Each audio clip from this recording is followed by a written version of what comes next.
Right, we're over on the little press and we're going to remove the throwout bearing off the throwout bearing carrier here.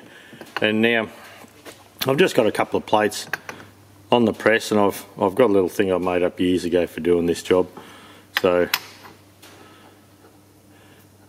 that just sits there, and we just press the bearing down through it. This is just a little 6-ton press with a jack on it, so it doesn't take much at all.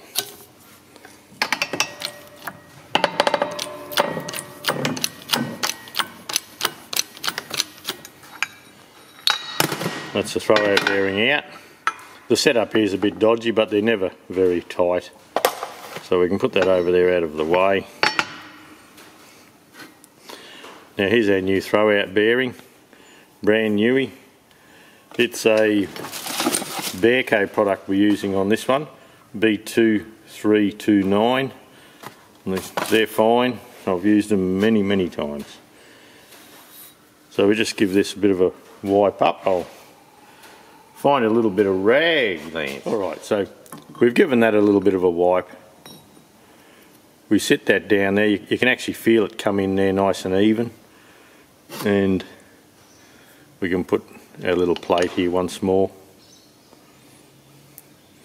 and we'll start pressing it, and we'll just make sure it's not coming out through the other side. Now we're actually pressing on a thrust bearing, so we'll just see how we go.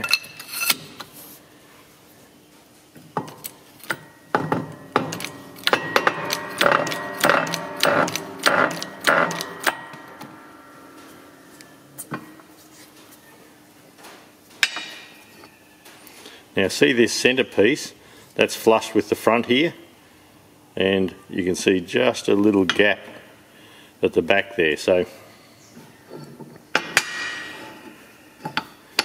we need to just give that centre piece room just to go all the way home.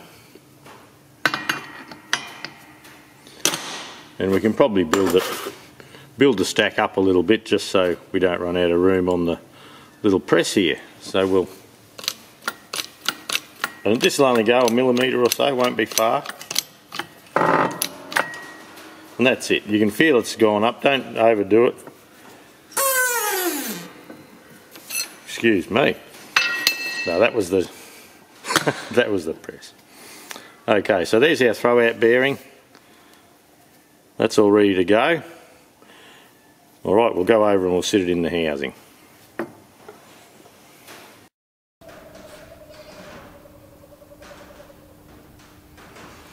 Okay, we've just finished putting these little shafts in here, and there's a little tapered bolt, and the little tapered bolt there, it has a 3/8 fine thread on that comes down through the fork into the shaft. So all you do, you bring him down in, tighten him up as much as you can, and then we're tying that up with a wire at the moment. So we'll just do a cut the excess wire off. We don't need that there. And I like to fold that out of the way a little bit. Okay. Now we have springs here, and the springs are there for pulling the throwout bearing back.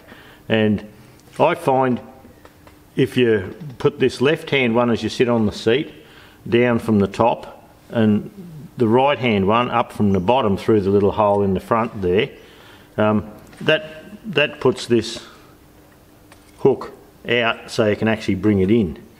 And so both hooks are from the outside going in. Look, whether you do that or not, I don't think it's a big deal. Okay, you've just seen us do the throwout bearing. So let's get our fingers dirty. You know I love this, don't you? And there's a little groove in the centre there. You can see a little, if I can get the camera right, you can see a little groove, so we usually fill that up with grease.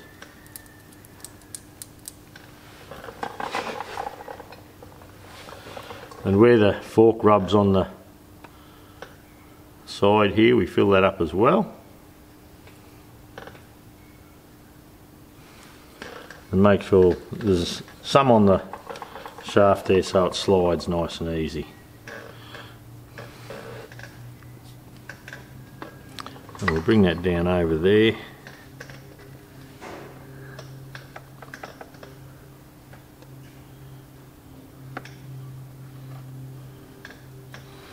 That sits there nicely.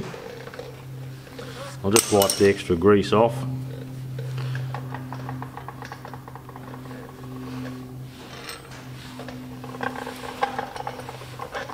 And now we should be able to grab the little hook here and bring him in. Oh, get in there. And bring one each side, and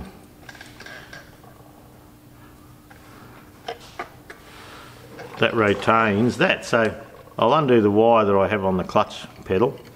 I've had a wire there just holding the clutch pedal up, just so I had access to the screws. So that's how the clutch works. When I'm pushing down on the pedal now, the throwout bearing comes forward and presses on the clutch fingers.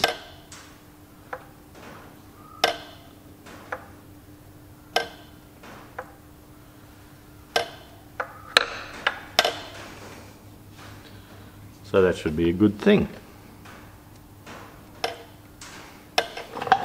As with all jobs, before you move on to the next bit, take a moment to have a bit of a look at what's going on. This is fine. We have the Welsh plug up in the top there. If you remember, we did all the